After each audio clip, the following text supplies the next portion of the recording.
माधव रस्त्यावरून चालत होता आणि त्या सुंदर, लख्ख सूर्यप्रकाश असलेल्या दिवसाचा आनंद घेत होता.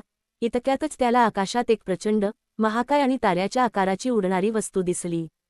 ती वस्तू अवाढव्य होती आणि एखाद्या यूएफओ सारखी दिसत होती. ती वस्तू रस्त्यावर उतरली आणि तिचे रूपांतर एका लख्ख पांढऱ्या रंगाच्या, चमकणाऱ्या पोर्टल मध्ये प्रवेशद्वारामध्ये झाले. हे पाहून माधव पूर्णपणे हादरून गेला. त्या पोर्टलमधून लाखो वेलोसिराप्टर्स, एका प्रकारचा डायनासोर, रस्त्यावर आले आणि शहरात तसेच शहराला लागून असलेल्या जंगलात सर्वत्र पसरले. त्यातीलच एक वेलोसिराप्टर चालत आपल्या दिशेने येत असल्याचे पाहून माधव प्रचंड घाबरला. त्याने आपल्या खिशातून एक चॉकलेट बार काढला आणि त्या वेलोसिराप्टरला खायला दिला. त्या वेलोसिराप्टरने ते चॉकलेट खाल्ले आणि त्याला ते गोड व स्वादिष्ट चॉकलेट खूपच आवडले.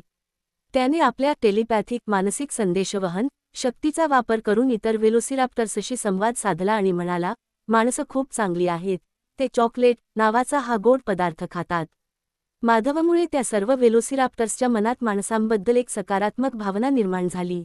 ते सर्वजण माधवचे मित्र बनले आणि आपल्या भोवती जमलेल्या त्या वेलोसिराप्टर्सच्या घोळक्यात माधव मनसोक्त हसला. त्याने आनंदाने जल्लोष केला आणि त्या सर्वांना चॉकलेट्स वाटली. पृथ्वीवर राज्य करण्यासाठी आणि माणसांना खाण्यासाठी आलेले ते वेलोसिराप्टर्स, माधव आणि त्याच्या चॉकलेटमुळे आपला मूळ उद्देश विसरले. माणसांना खाण्याऐवजी त्यांच्यासोबतच गुण्यागोविंदाने राहण्याचा निर्णय त्यांनी घेतला. त्यांनी पृथ्वीवर आपले राज्य स्थापन केले आणि माधवची आपला प्रमुख बॉस म्हणून निवड केली.